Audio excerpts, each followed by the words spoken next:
ഒരുപാട് സീനിയർ ആക്ടേഴ്സിൻ്റെ കൂടെ ഒക്കെ ചെയ്തു. അപ്പം ഇതിൽ തന്നെ ആ ടീച്ചറിൽ എനിക്ക് കല്യാണപ്രായമായിട്ടില്ലടാ പുതുക്ക എന്ന് കേൾക്കാൻ നല്ല രസമുണ്ടായിരുന്നു. അപ്പൊ നിവിനായിട്ടൊരു ഇക്വേഷൻ എങ്ങനെയാണ്, നിവിനായിട്ടും ഈ ടീമിൽ വർക്ക് ചെയ്യുമ്പോൾ ഒരു എക്സ്പീരിയൻസും കൂടെ പറയാം. ഈ പടത്തിനകത്ത് എന്നോട് ആദ്യം വിളിക്കുമ്പോൾ തന്നെ എന്നോട് നിവിചേട്ടൻ പറഞ്ഞൊരു കാര്യം, എന്നെ ഫസ്റ്റ് വിളിക്കുന്നത് ഇത് പറഞ്ഞിട്ടാണ്. നിവിചേട്ടൻ്റെ നായികയായിട്ടാണെന്ന് പറയുമ്പോൾ തന്നെ ഞാൻ ആദ്യം ഇങ്ങനെ സെറ്റാവും, ഇതല്ല അങ്ങനെയാണ് കഥ എന്ന് പറഞ്ഞിട്ടാണ് ഞാൻ വരുന്നത്. അപ്പോൾ ഈ പടത്തിനകത്ത് അങ്ങനെ കെമിസ്ട്രി എന്നൊന്നും പറയത്തക്ക വിധത്തിലല്ലെങ്കിൽ നമ്മൾ ഈ കൃഷ്ണ സോങ്ങിൽ കണ്ട പോലെ തന്നെ കൃഷ്ണയുടെ പുറകെ നടക്കുന്ന ഒരു ഒരു പൂവാലൻ എന്നൊക്കെ പറയാൻ പറ്റുന്ന ഒരു പരിപാടിയാണ് അതിനകത്ത്. ആ സോങ്ങിലുള്ള പോലെ തന്നെയാണ് പടത്തിലും ഉള്ളത്. സോ നിവിൻ ചേട്ടനാണെങ്കിലും സെറ്റിൽ കൂടെ വർക്ക് ചെയ്യാനാണെങ്കിലും ഭയങ്കര രസമായിട്ടുള്ളൊരു ആളാണ്. എനിക്ക് തോന്നുന്നു ആ റാപ്പോ നൈസായിട്ട് സ്ക്രീനിൽ വന്നിട്ടുണ്ട് എന്ന് തോന്നുന്നു. രണ്ട് ചോദ്യം ചോദിക്കേ. ഒന്ന്, ഫസ്റ്റ് മൂവി തൊട്ട് ഇപ്പൊ ഈ 3 സിനിമകളും ഷാരിസ് ബ്രോനെ വട്ടം പിടിച്ചിട്ടുണ്ട്. അത് മറ്റൊരാളെ സെലക്ട് ചെയ്യാനുള്ള കോൺഫിഡൻസ് കുറവാണോ, അതോ ഷാരിസ് ബ്രോയുടെ കോൺഫിഡൻസിൽ കൂടുതലാണോ? അല്ല, ബേസിക്കലി എനിക്ക് പേഴ്സണലി ഞങ്ങൾ ഒരുമിച്ച് വന്നവരാണ്, ഞാനും ഷാരിസും. അപ്പോൾ അതിൻ്റെ ഒരു സുഖം വേറെ തന്നെയാണ്. പക്ഷേ ആ സൗഹൃദത്തിനെക്കാട്ടും കൂടുതൽ ഇപ്പോൾ നമ്മളിവിടെ ഇരിക്കുന്നവർ പലരും എന്നോടുള്ള സൗഹൃദത്തിൻ്റെ പേരിലല്ല നിവിൻ ഈ സിനിമ കമ്മിറ്റ് ചെയ്തത്. ലിസ്റ്റിൻ എൻ്റെ സൗഹൃദത്തിൻ്റെ പേരിലോ അല്ലെങ്കിൽ ഞാൻ പൊളിയാണെന്ന് പറഞ്ഞിട്ടല്ല ലിസ്റ്റിൻ.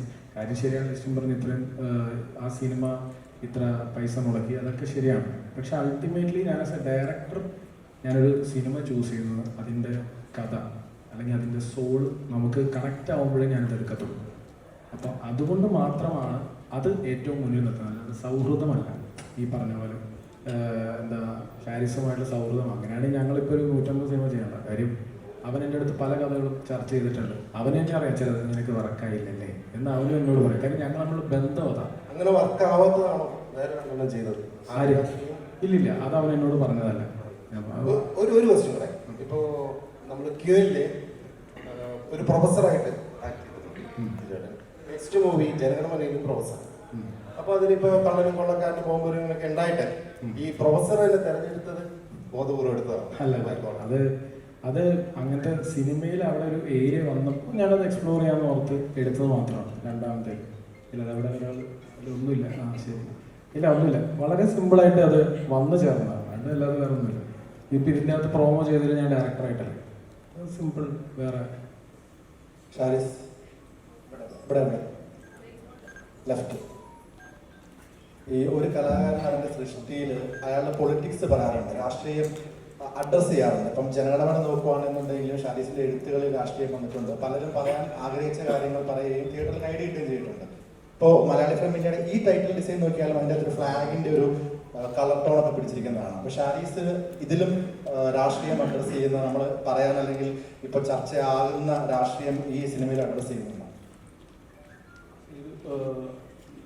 ഇതൊരു സാധാരണ മലയാളിയുടെ, ബിജു പറഞ്ഞ തന്നെ ആൽപ്പറമ്പിൽ ഗോപിയുടെ കഥയാണ്. അപ്പോൾ ഒരു സാധാരണ മലയാളിയുടെ ലൈഫിൽ എന്തൊക്കെ ഉണ്ടാവും അതൊക്കെ ഇതിലുണ്ടാവും. അവൻ്റെ പ്രണയമുണ്ട്, അവൻ്റെ കുടുംബമുണ്ട്, അവൻ്റെ സുഹൃത്തുണ്ട്, നാടുണ്ട്, നാട്ടുകാരുണ്ട്, രാഷ്ട്രീയമുണ്ട്, അവൻ്റെ പ്രതിസന്ധിയുണ്ട്, അവൻ്റെ തരണം ചെയ്യലുണ്ട്, സർവൈവലുണ്ട്. അതൊക്കെ ചേർത്താണ് ഈ പറയുന്ന ആ ക്വസ്റ്റ്യനിലേക്ക് വരുമ്പോൾ മലയാളി നമ്മളല്ലേ ഉള്ളൂ, നമുക്ക് പറയാലോ. നമ്മൾ മലയാളി പത്രം വായിക്കുന്നവരാണ്, മലയാളി വനിതയും വായിക്കുന്നവരാണ്, അവൻ കളിക്കുടുക്കയും വായിക്കുന്നവനാണ്, അവൻ മുത്തുച്ചിപ്പിയും വായിക്കുന്നവനാണ്. അപ്പം മലയാളിയെ ഒരു കാരണവശാലും ആർക്കും പിടികൊടുക്കാത്ത ഒരുത്തനാണ് മലയാളി. അപ്പൊ ഞാൻ പറഞ്ഞില്ലേ, ഇത് മലയാളികളെ ഇതാണ് മലയാളി എന്ന് പറഞ്ഞെടുത്ത് വെക്കാൻ പറ്റുന്ന സിനിമയാണ്. മലയാളിയെ ഗ്ലോറിഫൈ ചെയ്യുന്ന സിനിമയാണ്. അല്ലെങ്കിൽ അവൻ്റെ എന്തെങ്കിലും ട്രൈറ്റ്സിനെ ഗ്ലോറിഫൈ ചെയ്യുന്ന സിനിമയായിരിക്കില്ല. ഒരിക്കലും ഞാൻ ഒരു ഭാഷയോ ഒരു സംസ്കാരത്തെയോ ഒന്നിനെയും ഗ്ലോറിഫൈ ചെയ്യുന്ന ഒരു സിനിമ ചെയ്യാൻ എനിക്ക് താല്പര്യമില്ല. ഉള്ള ബേസിക് എന്ന് വെച്ചാൽ നമ്മളുടെ പെർസ്പെക്റ്റീവിൽ ഇതെന്താണ്, ആ രീതിക്ക് ഞങ്ങളുടെ മനസ്സിൽ ഭയങ്കര മലയാളിത്തമുള്ള ഒരു ക്യാരക്ടറാണ് ആൽപ്പറമ്പിൽ ഗോപി. അത് പ്ലസ് ആൻഡ് മൈനസ് ഉണ്ട്. അവനെ വൈറ്റ് വാഷ് ചെയ്യുന്ന സിനിമയിൽ. പിന്നെ എനിക്കും ബിജുവൊക്കെ ഡിസ്കസ് ചെയ്യുമ്പോൾ ഞങ്ങൾക്ക് പെട്ടെന്ന് നിവിൻ ബ്രോന്റെ ഫേസ് വന്നു. കാരണം ഞങ്ങളുടെ ജനറേഷനിൽ ഞങ്ങൾ തിയേറ്ററിൽ പോയിട്ട് ആഘോഷിച്ചിട്ടുള്ള വടക്കൻ സെൽഫി ഉമേഷ്, ഞങ്ങളുടെ ജനറേഷനായിട്ട് ഭയങ്കര റിലേറ്റബിൾ ആണ് നിവിൻ ബ്രോന്റെ. അപ്പോൾ അതുകൊണ്ട് നിവിൻ ബ്രോയിൽ വന്നു. ഇതിന് ഉത്തരം ബേസിക്കലി ഒരു മലയാളിയുടെ ലൈഫിലുള്ള എല്ലാം ഉണ്ട്. അതുകൊണ്ട് തന്നെ ഒരു കാര്യം കൂടെ ഞാൻ അതിലൂടെ ആഡ് ചെയ്യുന്നു. ഈ സിനിമ നിങ്ങൾക്ക് കണക്റ്റ് ആവണേന്ന് ഞാൻ പേഴ്സണലി ഞാൻ പ്രാർത്ഥിക്കും. ഇപ്പോൾ ജനഗണമനെ കുറിച്ച് ഞങ്ങളത് പറയില്ല, കണക്റ്റ് ആവണേ എന്നുള്ള കണക്റ്റ് ആവാൻ വേണ്ടി ഞങ്ങൾ പ്രാർത്ഥിക്കുന്നു. കാരണം ഇത് അങ്ങനെ ആ ഒരു പ്രാർത്ഥന ഞങ്ങൾക്കുള്ളൂ. നിങ്ങൾക്കിത് കണക്റ്റ് ആവണേ എന്നുള്ള പ്രാർത്ഥനയാണ് സിനിമ. അതല്ലാതെ ഈ സിനിമ കണ്ട് പ്രബുദ്ധരാവുക, ഒരു സിനിമയും കണ്ട് പ്രബുദ്ധരാവുക, അതില്ല. നമുക്ക് കണക്റ്റ് ആയാൽ ഓക്കെ, വി ആർ റെഡി.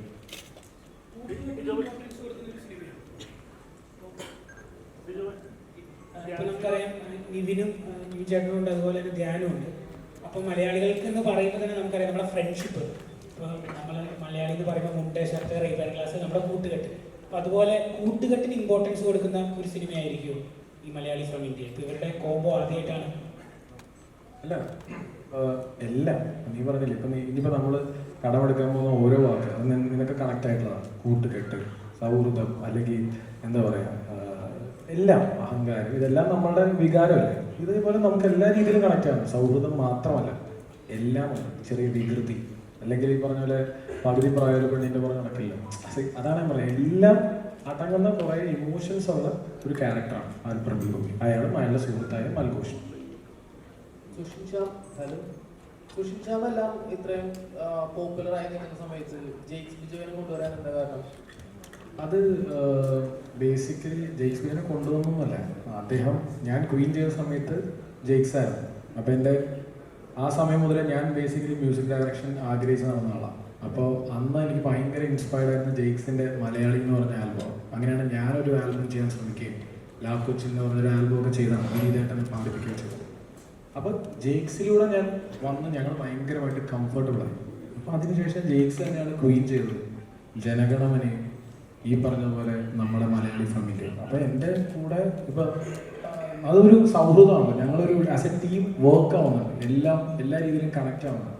അതുകൊണ്ടാണ് ഇപ്പോൾ സുഷിനെ എനിക്ക് നമ്മളെല്ലാം ഭയങ്കര ഇൻസ്പയർഡ് അല്ലേ സുഷിൻ്റെ വർക്ക്, മഞ്ഞുമേലിലേക്ക്. അപ്പോൾ ജെയ്ക്സും ഭയങ്കര ഇൻസ്പയർഡ്. ഞങ്ങൾ തമ്മിൽ ആ പാട്ടുകൾ കേൾക്കുകയും അപ്പോൾ നമ്മുടെ ലിസ്റ്റിലുള്ള മെയിൻ പാട്ടുകളൊക്കെ അത് തന്നെയാണ്. പക്ഷേ ആസ് എ സിനിമ വരുമ്പോൾ ഞാനും ജെയ്ക്സും കുറച്ചും കൂടെ കണക്റ്റഡ് ആയതുകൊണ്ടാണ് ഞങ്ങൾ ആസ് എ ടീം വർക്ക് ചെയ്യുന്നത്. ചേട്ടാ അവസാനം ചോദിക്കുകയാണ്. അപ്പോൾ ഒരുപാട് എക്സ്പെക്ടേഷൻ, ഒരുപാട് സർപ്രൈസുകളുമായിട്ട് ഇനി നാളെ സിനിമ റിലീസ് ആകാൻ പോവാണ്. അപ്പോൾ എന്താ ചേട്ടൻ പ്രേക്ഷകരുണ്ടെന്ന് പറയാമോ? അല്ല, ഷാരിസും എല്ലാവരും പറഞ്ഞ പോലെ ഈ സിനിമ എല്ലാവർക്കും കണക്റ്റ് ആവട്ടെ, എല്ലാവർക്കും ഇഷ്ടപ്പെടട്ടെ. മലയാളികൾക്ക് വേണ്ടിയിട്ടുള്ള പടമാണ്, മലയാളികളുടെ പടമാണ്. ഇതിനകത്ത് അതിൻ്റെ പ്രിമൈസും അതിൻ്റെ കഥയും ഈ എല്ലാം ഒരു രസകരമായിട്ട് വന്നിട്ടുണ്ടെന്നാണ് വിശ്വസിക്കുന്നത്. പ്രേക്ഷകർ തിയേറ്ററിലേക്ക് വരിക. നാളെ ബുധനാഴ്ചയാണ് ഡിജോ പടം. നമ്മൾ ബുധനാഴ്ച അങ്ങനെ പടങ്ങൾ റിലീസ് ചെയ്യാറില്ല, വേറെ പടങ്ങളുള്ളതുകൊണ്ട് നമ്മളൊന്ന് റിപ്പോർട്ട് ചെയ്ത്. പിന്നെ മെയ് 1 എല്ലാം വെച്ചിട്ടാണ് നാളെ റിലീസ് ചെയ്യുന്നത്. എല്ലാവരെയും തിയേറ്ററിലേക്ക് ക്ഷണിക്കുന്നു. നിങ്ങളെല്ലാവരും തിയേറ്ററിൽ പോയി പടം കാണുക, സപ്പോർട്ട് ചെയ്യുക. Thank you.